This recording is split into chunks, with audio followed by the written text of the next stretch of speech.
준비도 마시고 있나?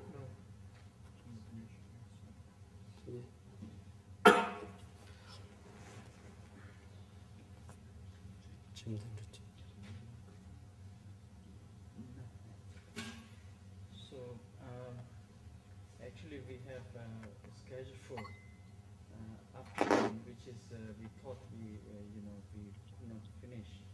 We have a gap of lunchtime, but since we try to conclude in one session, and so if you like to have any questions.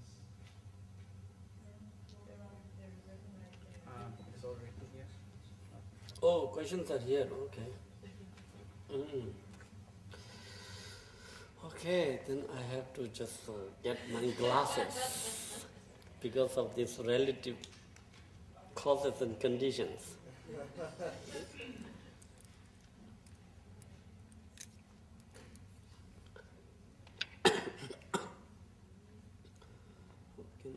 How can I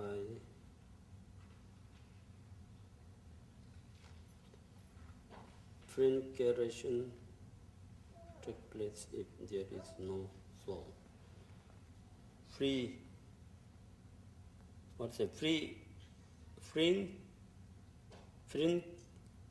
or maybe reincarnation, or how can I, oh yeah. So how one can take, reincarnation if there is no soul? So that is the question. So, we are not being reborn or reincarnated just because there is soul.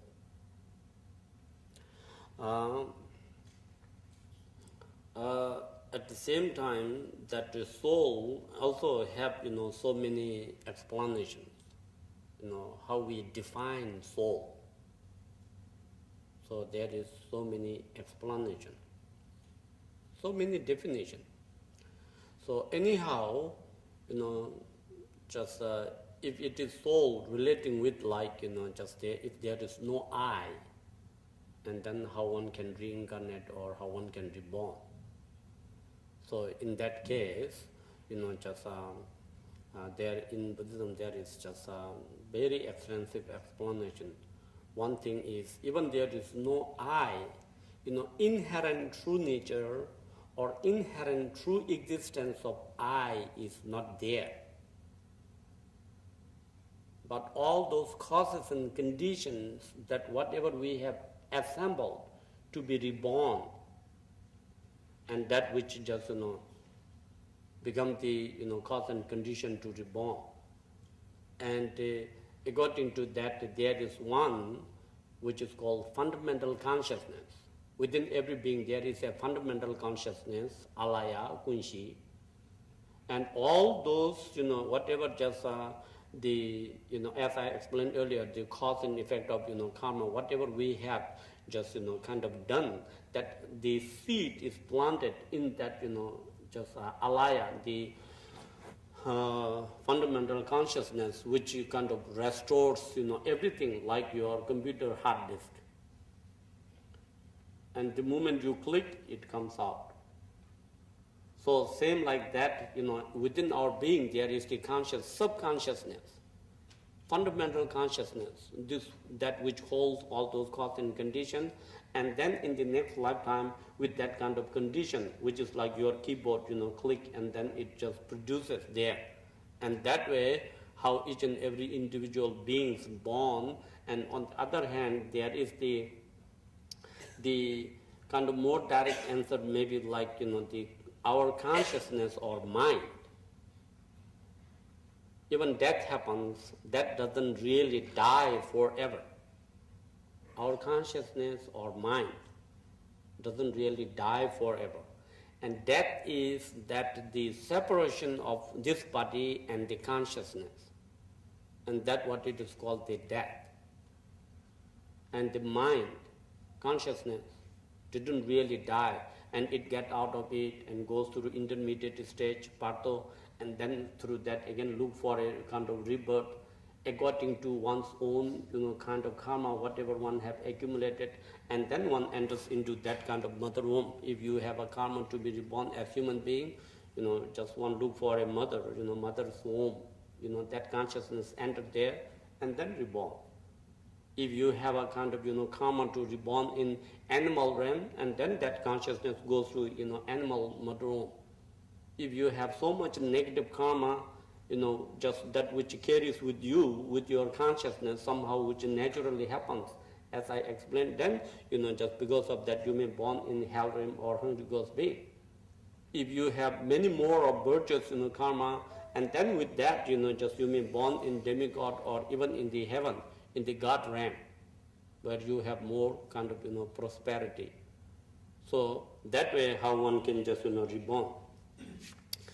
Then what is the best way for me to identify my true purpose and find a balance in everyday life? And that I think explained earlier. Whole purpose, and then what we should do, in our everyday life. I think that really covers that, answer. Maybe just all the thing, I got my answer. Then what is the name given to the person who reaches nirvana? That which is called realized being. The realized being is one who got into that, realization, nirvana, the liberation, realizing means, realizing the absolute truth, which means the absolute true nature of your mind. And your absolute true nature of mind is non-duality or inseparability nature of the emptiness and the, awareness. Emptiness and awareness, or emptiness and clarity. In relation with the absolute true nature of phenomena, the non-duality of emptiness and appearance, the appearance. And the moment you have that kind of, direct perception through the actual meditation, as you do that kind of, practice, and then through that, when you have direct perception, which means, direct experience of that, absolute nature, then you become a realized being. And the moment you become a realized being, you don't have all those afflictive emotions. And then your perception just changes. Everything doesn't look like this is so real. It is like illusion. But still you could have all sorts of activity. Just compassion, loving kindness, bodhicitta, just in helping, benefiting all those beings. It's there. But you don't have that attachment, grasping, clinging, and you never just, really see everything as kind of, real, because you realize that, true nature. And that's what it is called, the name of a just who reaches, nirvana. And the turns back into samsara due to compassion to save his or fellow man. Yeah, then as one has that kind of reality, doubt and anger, particularly if that person is a practitioner. Yeah, so that again, just in a way, like as I explained earlier, there is always possible that we could do any kind of mistakes, and then through the mistakes we always just try to learn and correct ourselves, and then at the same time just we do kind of still generate compassion, loving kindness to all those beings, because that all sentient beings are same like oneself, that who wish to be loved and being treated nicely. So even somebody doesn't really care for you, but if you care, and that is the noble part of yourself. That is the just kind of your noble quality act, and also it is very virtuous in that way. So of course there is a pain because of that attachment. The pain is there because of that attachment. So attachment is there because you perceive that is real. So, just in one way, one can work on it, try to let it go, that pain, just thinking because, this is possible, something can happen. On the other hand, one can think, oh, this is just because of my karma. Now my karma is ripening in form of some kind of, consequences as a pain and suffering. So, and that way just now, it is good, my karma is ripening, and when your karmas are ripening, and that is the only way how you exhaust your negative karmas. And on the other hand, you can also exhaust the karma through these, practice like, Vajrasattva. Vajrasattva, where you have confess, and then, just regret about whatever just, one have done something wrong, and then after that purification, like there is in Tibetan Buddhism, there is the Buddha Vajrasattva, which is the best, kind of the method through which one can purify all sorts of karma, obscuration, negativities. There is 100-syllable mantra, and then the 6-syllable mantra, so that you can, if you are familiar, if you know it, of course good. Otherwise, you can learn from two Kamanjume. Just still that there is the center, there is the practice. So just it is very very beneficial. And then just so doubt, just doubt are possible, as I explained, anger, which is anyway kind of course, normally it is the nature of sentient being. When somebody just kind of, treat you bad, then you have anger. But if you, just somehow kind of just being just nice, and then you just really try to work on it just for the forgiveness.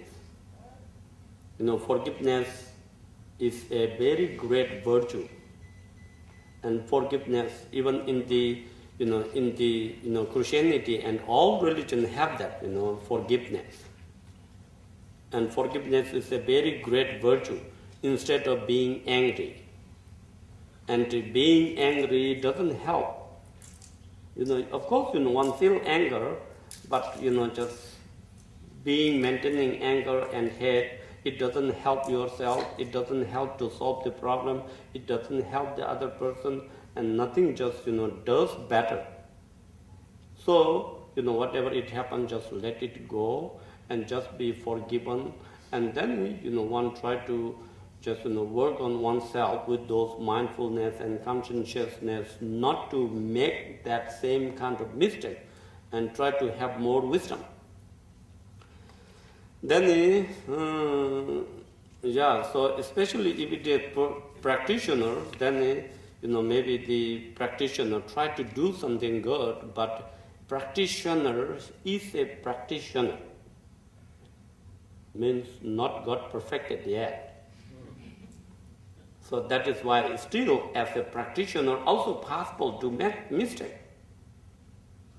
So that is why, one should know, oh, this is possible. And just be forgiven and kind and compassionate. That will repay back, all the kind of just, good result to you, including your just pains and sufferings. And that is the best method. Is there a way to determine if a loved one who have passed away have reincarnated near us? Yeah, so there is no anything kind of like a clear determination, but just first of all, whoever just loved one or whoever just died, there is the reincarnation or there is rebirth. And then, if that person is more virtuous and less negative karma, and because of that habitual tendency of being loving to, somebody, it is possible, it is very possible, can be reborn, very close to, just even one's family or somewhere. just where one live, it is just very possible. And even like there are many kind of like in a Pemaka, just somewhere between the northern part of that India crossing to just Tibet, and that recently even one of our monks, just father who was a practitioner and just passed away 2, 3, 4, 5 years before, and then just kind of born in their own family. And also just he is a very great practitioner, so he himself recognized everything. When he started talking, he mentioned everything, where he lived, where his parents, all the things, including his wife. His wife, just died after 1 year later.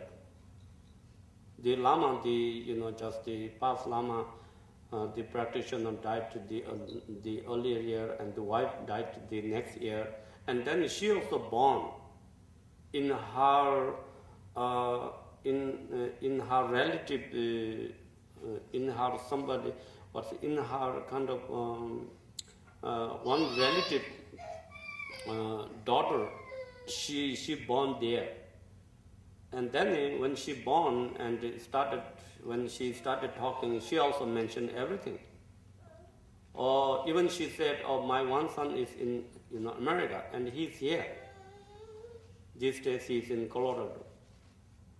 So, and just that area, people, they were really amazed, because that the wife is also a very good practitioner, because one could learn everything from his master, and that is why just doing both kind of very good practice, and so that born very close to it, and similar like that, it is possible.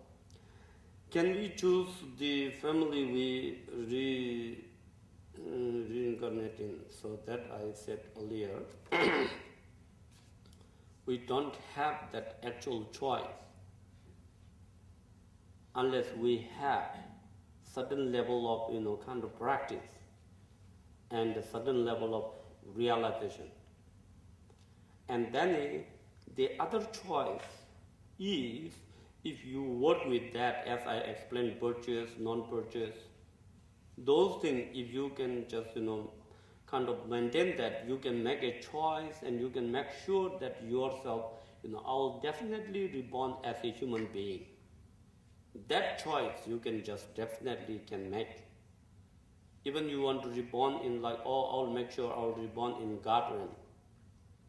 So that also you can make choice, and you can make sure with all those practice. Other than that, there is no real choice. That because everything is depend upon one's own kind of cause and condition, that karma, what one have done. So if you kind of assemble all those cause and conditions, the karma to be reborn as human being or even in garden, that one can just make choice right now, planting seed and so forth. Then what is the best way to purify and accumulate merit? So, best way to purify all sorts of obscurations and negativity is like in generally that the kind of more direct practice is Vajrasattva, but at the same time even you generate compassion, loving kindness, bodhicitta, and then also just meditating on just emptiness, and those will just help to purify all sorts of obscuration, and at the same time that will help to accumulate merit. So compassion and loving kindness are the very, very important kind of just practice that which can also do help to purify, because in the bodhicitta avatara that Tibbet of Shindu Misepa tell Pakchin Namgi Chi Meten, so that even just, in the Bodhicharya Avatara, in that, first chapter where it says, which means even you did a kind of like very, very heavy karma. And that someone who has some sense of, consciousness and sense of mindfulness and, try to just kind of, just to purify that kind of, very, very heavy negative karma, that Chanju Semshen, so which means that the bodhicitta, there is no any stronger antidote like, bodhicitta, that which can purify such kind of, negativity. So, so that way, the like compassion, loving kindness, that just constantly generating, giving rise to it, also help to purify, negativity. At the same time, it just really helps to accumulate merit. And with that, just how you do, beside that, all these kind of, offerings, reading, even just, reading all this, kind of the spiritual, textbooks, and making offerings, like all these kind of shrine preparations, cleaning, printing textbooks, and all those kind of practice also accumulate merit. But if you generate more compassion, loving kindness, sincerely, and that will accumulate much more merit. Then it should going to be done, see eventually, or can I concentrate on different prayers and practice of the one to all at once? So that day, just either way, the like in one to accumulation, there is a refuge, bodhicitta, mandala, vajrasattva, and guru yoga. So this, just whether one wants to, first start concentrate on the refuge and finish that, and then, do that, the bodhicitta, and then finish that, then do the mandala. That way, if one wants to do, it is also just, okay. Or one wants to do little bit of, in a kind of, in one session practice, little bit of refuge, bodhicitta, mandala, and then, more of like vajrasattva and guru yoga. And that mainly depends upon how you receive that, instruction from your master, how you are instructed, and according to that, you can just, do. Like some masters, they first, instruct, or you just do little bit of refuge and try to concentrate more on vajrasattva. And that way one can just, do it. Either way, it is just, fine and good. How can reincarnation take place if there is, okay, oh yeah, it is over now. The questions are repeated.